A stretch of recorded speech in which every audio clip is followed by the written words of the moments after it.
Okay, അപ്പോൾ ഇതാണ് നമ്മുടെ abstract of estimate.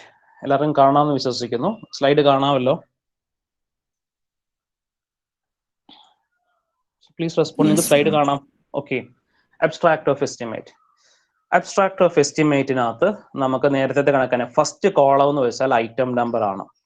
Second column description of item. നമുക്ക് ക്വസ്റ്റിനകത്ത് എന്തൊക്കെ കാര്യങ്ങൾ ചോദിച്ചിട്ടുണ്ടോ അതാണ് നമ്മൾ ഡിസ്ക്രിപ്ഷൻ ഓഫ് ഐറ്റത്തിൽ വെക്കുന്നത്. നമുക്ക് 7 ഐറ്റംസ് ആണ് ക്വസ്റ്റിന് ചോദിച്ചിരുന്നത്. അപ്പൊ നമ്മൾ 7 ഐറ്റംസും വെച്ചു. അങ്ങനെ 7 ഐറ്റംസ് നമ്മൾ മാർക്ക് ചെയ്തു. ഇനി ക്വാണ്ടിറ്റി, ക്വാണ്ടിറ്റിയും യൂണിറ്റും നമ്മൾ എസ്റ്റിമേറ്റിനകത്ത് പ്രിപ്പയർ ചെയ്ത വാല്യൂസ് ആണ് കൊടുക്കേണ്ടത്. അപ്പോൾ ഫസ്റ്റ് ക്വാണ്ടിറ്റി എന്താണ്? First item earth work excavation in foundation. അപ്പോൾ എർത്ത് വർക്ക് എക്സ്കവേഷൻ ഇൻ ഫൗണ്ടേഷന് ക്വാണ്ടിറ്റി എത്ര കിട്ടിയെന്ന് ഓർക്കുന്നുണ്ടോ ആരെങ്കിലും? എർത്ത് വർക്ക് എക്സ്കവേഷൻ ഇൻ ഫൗണ്ടേഷന്റെ ക്വാണ്ടിറ്റി. അപ്പൊ അത് കിട്ടാനായിട്ട് എന്താണ്? നമ്മുടെ ഫസ്റ്റ് ടാബിൾ കോളം മെഷർമെന്റ് ഫോമിലേക്ക് പോവാം. മെഷർമെന്റ് ഫോമിൽ നമ്മൾ ക്വാണ്ടിറ്റി കാൽക്കുലേറ്റ് ചെയ്തിരിക്കുന്നു. Earth work in excavation in foundation എത്രയാണ് കിട്ടിയിരിക്കുന്നത്? 44.44 മീറ്റർ ക്യൂബ് അല്ലെങ്കിൽ ക്യൂമാക്സ്. അപ്പോൾ ആ വാല്യൂ കൊടുക്കുക, 44.44 44.44 ക്യൂമാക്സ് മീറ്റർ ക്യൂബ് അല്ലെങ്കിൽ മീറ്റർ ക്യൂബ്. ഓക്കെ, നെക്സ്റ്റ് എന്താണ്? Earth work in filling in plinth. അപ്പോൾ അതിന്റെ ക്വാണ്ടിറ്റി എത്ര കിട്ടിയെന്ന് നോക്കുവാണ്. Earth work in filling in plinth. അതിന്റെ ക്വാണ്ടിറ്റി എന്ന് പറയുമ്പോൾ നമുക്ക് അതിനകത്ത് കുറെ ഐറ്റംസ് ആഡ് ചെയ്യുമ്പോഴാണ് കിട്ടുന്നത്. സോ ടോട്ടൽ ക്വാണ്ടിറ്റി 31.50 ക്യൂമെക്സ് ആണ് earth work in filling in plinth. 31.50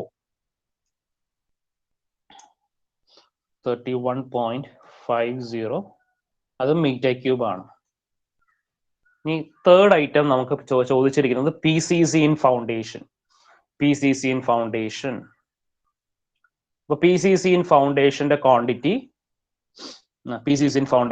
എന്താ? 8.08 metre cube. 8.08 metre cube. 8.08 cumecs. ഇനി fourth item first class brick work in foundation and plinth. First class brick work in foundation and പ്ലിന്തിന്റെ quantity നോക്കുവാണ്. Measurement ഫോമിനകത്ത് first class brick work in foundation and plinth അതിന്റെ total quantity വന്നിരിക്കുന്നത്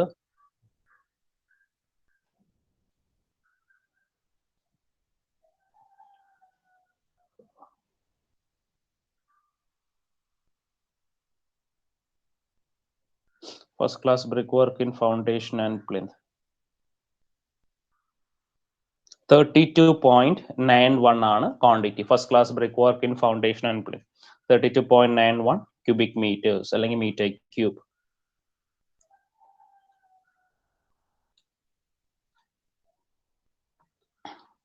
okay, ഇനി fifth item first class brick work in superstructure. First class brick work in superstructure. അപ്പൊ അതിന്റെ total quantity എന്ന് പറയുമ്പോൾ നമ്മൾ കുറെ ഡിഡക്ഷൻസ് ഒക്കെ ചെയ്ത് അവസാനം കിട്ടുന്നതാണ്. First class brick work in super സ്ട്രക്ചറിന്റെ ക്വാണ്ടിറ്റി 44.74 മീറ്റർ ക്യൂബ് ക്യൂമെക്സ് അല്ലെങ്കിൽ 44.74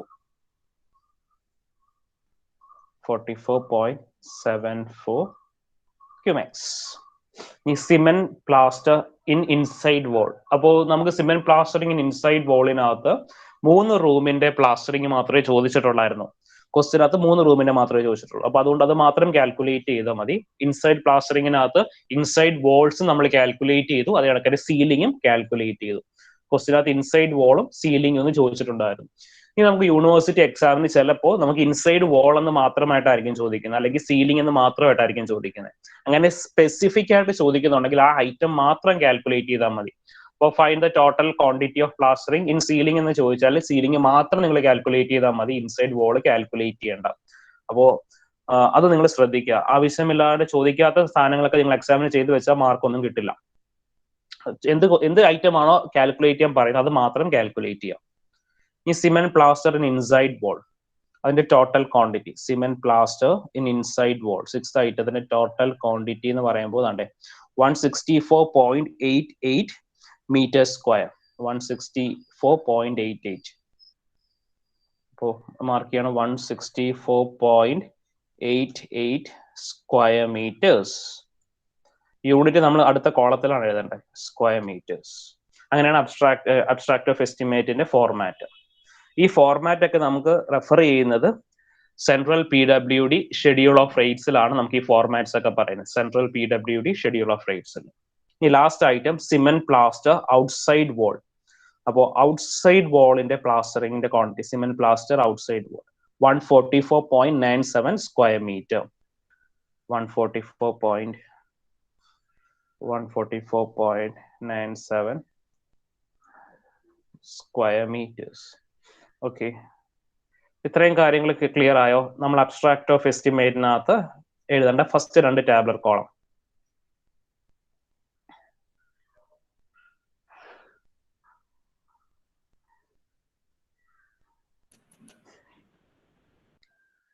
ഇത്രയും കോളം ഫില്ല് ചെയ്തത് മനസ്സിലായോ? അബ്സ്ട്രാക്ട് ഓഫ് എസ്റ്റിമേറ്റിനകത്ത് item number, description, quantity, unit, rate and amount. അപ്പൊ ക്വാണ്ടിറ്റിയും യൂണിറ്റ് നമ്മൾ എവിടെ നിന്ന് എഴുതുന്നത്? നമ്മൾ പ്രിപ്പയർ ചെയ്ത മെഷർമെന്റ് ഫോമിൽ നിന്നാണ് ക്വാണ്ടിറ്റിയും യൂണിറ്റും എഴുതുന്നത്. ക്ലിയർ ആണോ?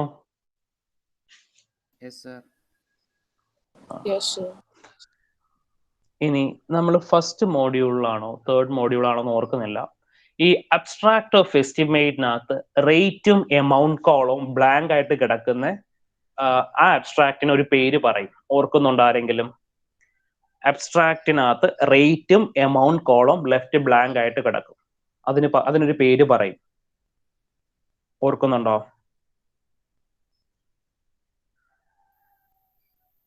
വളരെ ഇമ്പോർട്ടന്റ് ആയിരുന്നു അത്.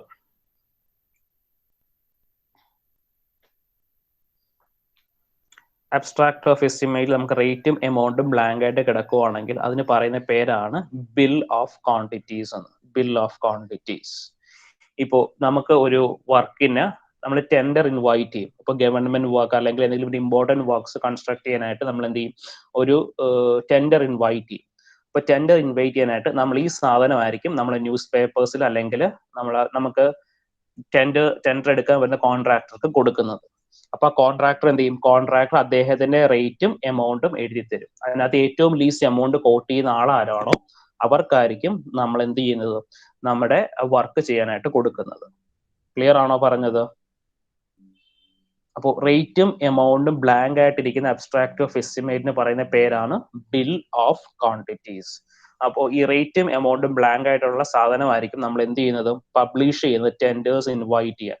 എന്നിട്ട് എന്ത് ചെയ്യും? അപ്പോൾ ഓരോ കോൺട്രാക്ടറും അദ്ദേഹത്തിന്റെ റേറ്റും എമൗണ്ടും ഫില്ല് ചെയ്ത് തരും. അതായത് ഏറ്റവും ലീസ്റ്റ് കോട്ട് ചെയ്യുന്ന ആൾക്കായിരിക്കും നമ്മൾ വർക്ക് ചെയ്യാൻ കൊടുക്കുന്നത്. ലീസ്റ്റ് തന്നെ ആകണമെന്നില്ല, സെക്കൻഡ് ലീസ്റ്റ് ആയിട്ടുള്ളവർക്കും വർക്ക് ചെയ്യാനായിട്ട് കൊടുക്കാറുണ്ട്. ഓക്കെ, ഇനി പറഞ്ഞ ക്ലിയർ ആണോ? ഇനി നമുക്ക് റേറ്റും എമൗണ്ടും നമുക്ക് ക്വസ്റ്റ്യനിലൊന്നും തന്നിട്ടില്ല. അങ്ങനെ ക്വസ്റ്റ്യനിൽ തന്നിട്ടില്ലെങ്കിൽ നിങ്ങൾക്ക് ഇഷ്ടമുള്ള റേറ്റ് അസ്യൂം ചെയ്യാം. ഇപ്പൊ അബ്സ്ട്രാക്ട് ഓഫ് എസ്റ്റിമേറ്റ് പ്രിപ്പയർ ചെയ്യാൻ പറയാൻ നേരത്ത് മിക്കപ്പോഴും ആ റേറ്റിന്റെ എർത്ത് വർക്ക് എക്സ്കവേഷന്റെ റേറ്റ് എത്രയാണ് എടുക്കേണ്ടതെന്ന് നമുക്ക് തരും. അല്ലെങ്കിൽ നമ്മൾ അസ്യൂം ചെയ്യാം. നമ്മൾ അസ്യൂം ചെയ്യാൻ പറയാൻ കാര്യം, നമുക്ക് ഈ റേറ്റ് വാല്യൂ സെൻട്രൽ ഗവൺമെന്റിന്റെ ഷെഡ്യൂൾ ഓഫ് റേറ്റ്സ് എന്ന് പറഞ്ഞ ബുക്കിൽ, അല്ലെങ്കിൽ ഡൽഹി ഷെഡ്യൂൾ ഓഫ് റേറ്റ്സ് എന്ന് പറഞ്ഞ കോഡ് ബുക്കിൽ കൊടുത്തിട്ടുണ്ട്. നമുക്ക് ആ കോഡ് ബുക്ക് യൂണിവേഴ്സിറ്റി എക്സാമിന് കൊണ്ടുപോകാൻ പറ്റത്തില്ല. അപ്പൊ അതുകൊണ്ട് നിങ്ങൾ ഈ റേറ്റ് വാല്യൂ ക്വസ്റ്റ്യനിൽ തന്നിട്ടില്ല എങ്കിൽ അസ്യൂം ചെയ്യാം. അപ്പോൾ ഇവിടെ ഞാൻ എർത്ത് വർക്ക് എക്സ്കവേഷൻ ഫൗണ്ടേഷന്റെ റേറ്റ് എടുക്കുന്നത് 95 rupees per cubic meter. ഒരു M3 95 rupees ആയിട്ടാണ് എടുക്കുന്നത്. ഈ earth work in filling in പ്ലിന്തിന് ഞാൻ കൊടുക്കുന്ന റേറ്റ് 290 rupees ആണ്. 290 rupees. ഇതൊക്കെ ഒരു അസ്യൂംഡ് വാല്യൂ ആണ്. ഞാൻ തന്ന ക്വസ്റ്റിനകത്ത് റേറ്റിന്റെ വാല്യൂ ഒന്നും തന്നിട്ടില്ലായിരുന്നു. അപ്പോൾ ഇത് അസ്യൂം ചെയ്ത് എടുത്തിരിക്കുകയാണ്. Earth work excavation foundation rate 95 rupees ആണ് per cubic metre. Earth work in filling in പ്ലിന്തിന് ₹290 ആണ്. ഇനി PCC ഇൻ ഫൗണ്ടേഷന് ഞാൻ കൊടുക്കുന്ന rate 1785 rupees per cubic meter. ഈ first class brick work in foundation and പ്ലിന്തിന് ഞാൻ കൊടുക്കുന്ന റേറ്റ് 1920 rupees ആണ്. First class brick work in super സ്ട്രക്ചറിന് കൊടുക്കുന്ന റേറ്റ് എന്ന് പറയുന്നത് 1950. ഇനി ഇൻസൈഡ് പ്ലാസ്റ്ററിങ് ഞാൻ കൊടുക്കുന്ന റേറ്റ് 81 rupees ആണ്. 81 rupees ആണ്. ഇനി ഔട്ട്സൈഡ് വാളിൽ കൊടുക്കുന്ന റേറ്റ് 170 rupees ആണ്. 170 rupees. നമുക്ക് ഇനി ചില കേസിൽ നമുക്ക് സിമെന്റ് സീലിംഗ് പ്ലാസ്റ്ററിങ്ങിന്റെ റേറ്റ് സെപ്പറേറ്റ് ആയിട്ട് തരും. അതേ കണക്കിന് ഇൻസൈഡ് വാളിന്റെ റേറ്റ് സെപ്പറേറ്റ് ആയിട്ട് തരും. ഇവിടെ രണ്ടിന്റെയും റേറ്റ് ഒരു വാല്യൂ ആയിട്ടാണ് ഞാൻ എടുത്തിരിക്കുന്നത്. അതുകൊണ്ടാണ് അങ്ങനെ വന്നത്. ഓക്കെ, അപ്പോൾ റേറ്റിന്റെ കോളം നിങ്ങൾക്ക് തന്നിട്ടില്ല എങ്കിൽ അസ്യൂം ചെയ്യുക. ഇതിപ്പോ ഞാൻ അസ്യൂം ചെയ്തിരിക്കുകയാണ്, ബിക്കോസ് നമുക്ക് തന്നിരിക്കുന്ന ക്വസ്റ്റ്യനകത്ത് അത് തന്നിട്ടില്ലായിരുന്നു. ഇനി എമൗണ്ട് കാൽക്കുലേറ്റ് ചെയ്ത് എന്താ ചെയ്യേണ്ടേ? Quantity multiplied by rate will give you the amount. അപ്പൊ 4221.8 എന്നാ വരുന്നത്. അപ്പൊ എന്ത് ചെയ്യുക? 2 ഡെസിമൽ പ്ലേസ് കൊടുക്കണം. അപ്പോൾ 80 എന്ന് മാർക്ക് ചെയ്യുക. അങ്ങനെ എല്ലാത്തിന്റെയും ക്വാണ്ടിറ്റി മൾട്ടിപ്ലൈഡ് ബൈ റേറ്റ് ചെയ്യുക. അപ്പോൾ നമുക്ക് earth work in filling in പ്ലിന്തിന് കിട്ടിയിരിക്കുന്ന എമൗണ്ട് 9132. PCCക്ക് എന്താ കിട്ടിയിരിക്കുന്നത്? 14,422.80 പൈസ. ഫസ്റ്റ് ക്ലാസ് ബ്രിക്ക് വർക്കിന് 63,187.20. സോ അങ്ങനെ ഓരോ ഐറ്റത്തിന്റെയും എമൗണ്ട് കാൽക്കുലേറ്റ് ചെയ്യുക. First class brick work, cement plaster inside wall, cement plastering outside wall. Okay, amount calculate ചെയ്തു. ഇനി നമുക്ക് ഈ ബിൽഡിങ്ങിനകത്ത് ഇത്രയും ഭാഗം കൺസ്ട്രക്ട് ചെയ്യാനുള്ള ടോട്ടൽ എസ്റ്റിമേറ്റ് എന്ന് പറയുമ്പോൾ ഈ എമൗണ്ട് എല്ലാം കൂടി ആഡ് ചെയ്യാം. ഈ എമൗണ്ട് എല്ലാം കൂടി ആഡ് ചെയ്ത് കഴിയുമ്പോൾ നമുക്ക് കിട്ടുന്ന വാല്യൂ ആണ് ടോട്ടൽ എസ്റ്റിമേറ്റ്. ടോട്ടൽ എസ്റ്റിമേറ്റ് നമുക്കിപ്പം ഇത്ര ഐറ്റം കൺസ്ട്രക്ട് ചെയ്യാനായിട്ട് നമുക്ക് ചെലവാകുന്ന എമൗണ്ട് ആണ് ഇത്. 2,16,209.98 rupees. ഓക്കെ, ഇതാണ് total amount.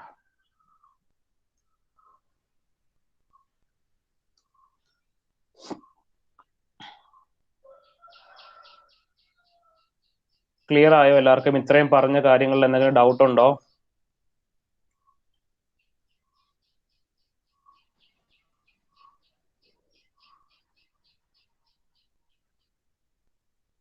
Please respond clear.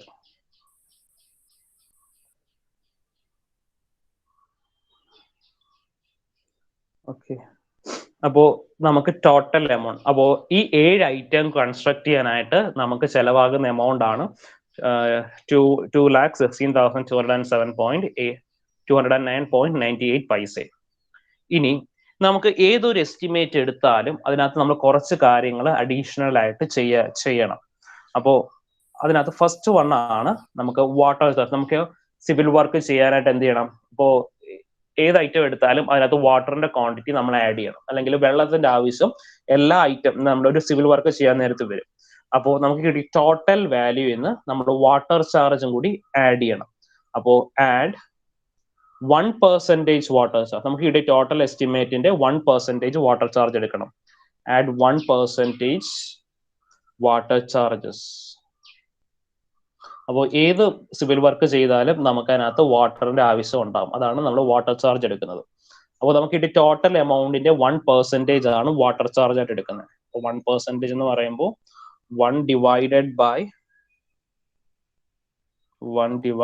by 100 into 216,209.98 എത്ര വരും?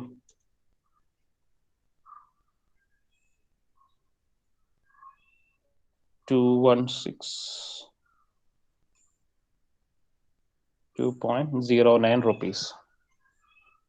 ഓക്കെ, അപ്പോൾ വാട്ടർ ചാർജ് ആഡ് ചെയ്തു. അപ്പോൾ നമുക്ക് കിട്ടുന്ന ടോട്ടൽ എമൗണ്ടിന്റെ 1% വാട്ടർ ചാർജ് ആയിട്ട് എടുക്കണം. അപ്പോൾ ഏതൊരു ഐറ്റത്തിന്റെ എസ്റ്റിമേറ്റ് എടുക്കാൻ പറഞ്ഞാലും നമ്മൾ വാട്ടർ ചാർജ് എടുക്കണം. ഇനി ഇതിന്റെ ടോട്ടൽ എന്ന് പറയുമ്പോൾ നമ്മൾ വാട്ടർ ചാർജിന് കിട്ടിയ എമൗണ്ടും ഈ ടോട്ടലും തമ്മിൽ ആഡ് ചെയ്യാം. എന്ത് വരും ആൻസർ ഒന്ന് പറഞ്ഞേ? എൻ്റെ ആൻസർ ഇല്ല, അതുകൊണ്ടാണ്. വാട്ടർ ചാർജ് കിട്ടിയ എമൗണ്ട് 2,162.09 പ്ലസ് 2,16,209.98 എത്ര വരും?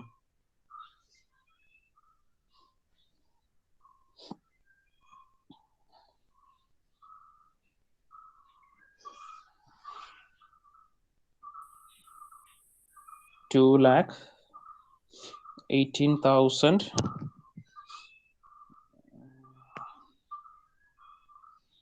ആരായിരുന്നു ആൻസർ പറഞ്ഞേ? 2,18,372.07. ഇത് തന്നെയാണോ ആൻസർ? എല്ലാവർക്കും കിട്ടിയതോ?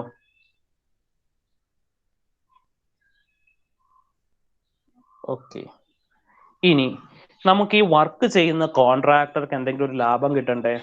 അപ്പോൾ നമ്മൾ ഏതൊരു എസ്റ്റിമേറ്റ് എടുത്താലും അതിനകത്ത് കോൺട്രാക്ടർ പ്രോഫിറ്റും ഓവർഹെഡ് ചാർജ്. അപ്പൊ സെൻട്രൽ PWDയിൽ കോൺട്രാക്ടർ പ്രോഫിറ്റ് എന്ന് മാത്രമായിട്ടല്ല ഉള്ളത്. നമ്മൾ Kerala PWD schedule of rate അനുസരിച്ച് എടുക്കുമ്പോൾ അവിടെ കോൺട്രാക്ടർ പ്രോഫിറ്റ് എന്ന് പറഞ്ഞ് സെപ്പറേറ്റ് ആയിട്ട് ഒരു ഐറ്റവും ഓവർഹെഡ് ചാർജ് എന്നൊക്കെ പറഞ്ഞാൽ സെപ്പറേറ്റ് ഐറ്റം ആയിട്ടാണ് വരുന്നത്. പക്ഷേ നമ്മൾ സെൻട്രൽ PWD വെച്ചിട്ടാണ് നമുക്ക് യൂണിവേഴ്സിറ്റി എക്സാമിന് ചെയ്യാൻ പറയുന്നത്.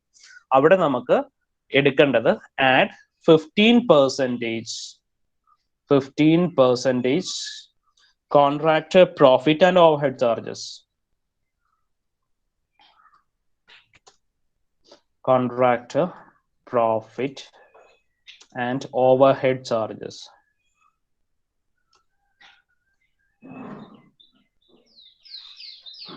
അപ്പോൾ നമുക്ക് ഈ കിട്ടിയ ടോട്ടൽ എമൗണ്ടിന്റെ 15% ആണ് contractor profit and overhead charges ആയിട്ട് എടുക്കേണ്ടത്.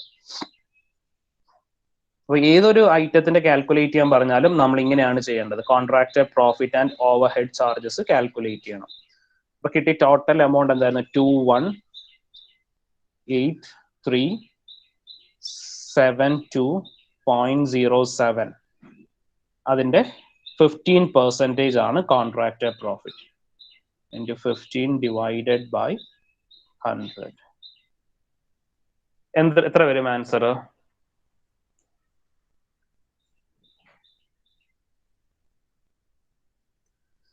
കോൺട്രാക്ടറിന് കിട്ടുന്ന പ്രോഫിറ്റ് എത്ര വരും?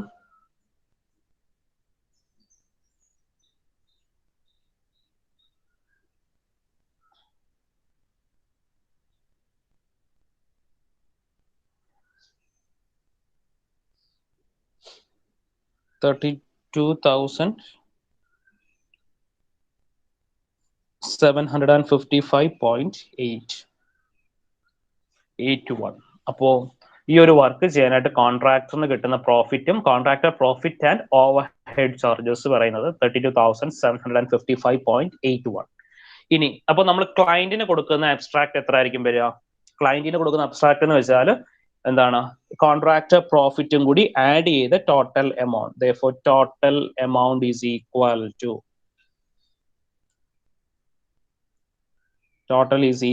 എന്ത് വരും? കോൺട്രാക്ടർ പ്രോഫിറ്റ് 32,755.81 പ്ലസ് എന്തും കൂടെ എടുക്കുക, നമുക്ക് കിട്ടിയ വാട്ടർ ചാർജും കൂടെ ആഡ് ചെയ്തപ്പം കിട്ടിയ ടോട്ടൽ എമൗണ്ട് എത്ര ആയിരുന്നു? 2,18,372.07. ആൻസർ എന്ത് വരും? Total amount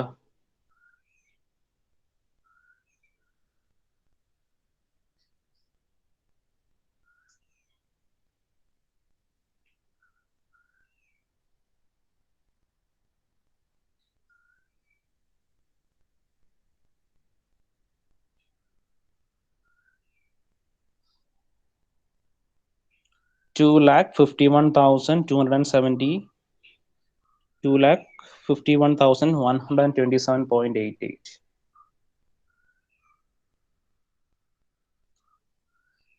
2,51,127.88 rupees. ഓക്കെ. അപ്പോൾ ഇതാണ് നമ്മുടെ ടോട്ടൽ എമൗണ്ട് അബ്സ്ട്രാക്ട് പ്രിപ്പയർ ചെയ്യുമ്പോൾ ടോട്ടൽ എമൗണ്ട്. ഇനി ഏതൊരു ഐറ്റത്തിന്റെയും അബ്സ്ട്രാക്ട് പ്രിപ്പയർ ചെയ്യാൻ പറഞ്ഞു കഴിഞ്ഞാൽ നിങ്ങൾ അതിനകത്ത് 1% വാട്ടർ ചാർജും 15% കോൺട്രാക്ടർ പ്രോഫിറ്റ് ആൻഡ് ഓവർഹെഡ് ചാർജസും എടുത്തിരിക്കണം. അങ്ങനെ എടുത്തില്ലെങ്കിൽ ആൻസർ നമുക്കൊരു 2 മാർക്കെങ്കിലും അതിനകത്തുനിന്ന് റെഡ്യൂസ് ചെയ്യും ആൻസറിനകത്തുനിന്ന്. അപ്പൊ അത് എപ്പോഴും ഓർത്തിരിക്കുക. Contractor profit and overhead charges എല്ലാ ക്വസ്റ്റിനകത്തും കാൽക്കുലേറ്റ് ചെയ്യണം. ഓക്കെ, ക്ലിയർ ആയോ ഈ ക്വസ്റ്റ്യൻ? കുറച്ച് ലെങ്തി ആണ്, നമ്മളത് ചെയ്തു വരുമ്പോൾ എളുപ്പമായിക്കോളും. എന്തെങ്കിലും ഡൗട്ട് ഉണ്ടോ?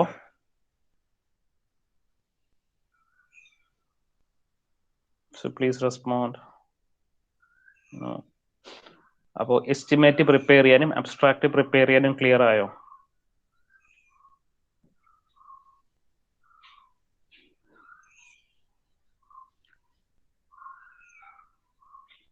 ഓക്കെ, ഇനി നമുക്ക് മോഡ്യൂൾ 5 എടുത്തു കഴിഞ്ഞാൽ അവിടെ നമുക്ക് അബ്സ്ട്രാക്ട് പ്രിപ്പയർ ചെയ്യാൻ മാത്രമായിട്ടാണ് ഉള്ളത് 5th മോഡ്യൂളിൽ. അപ്പോൾ അതും കൂടെ ഓർത്തിരിക്കുക, 5th മോഡ്യൂളിൽ നമുക്ക് അബ്സ്ട്രാക്ട് പ്രിപ്പയർ ചെയ്യാനായിട്ടുള്ള മോഡ്യൂളാണ്. അനാലിസിസ് ഓഫ് റേറ്റ്സ് എന്നാണ് ആ മോഡ്യൂളിന്റെ പേര്. അപ്പൊ അവിടെ നമ്മൾ അബ്സ്ട്രാക്ട് മാത്രമേ പ്രിപ്പയർ ചെയ്യുള്ളൂ. ഓക്കെ.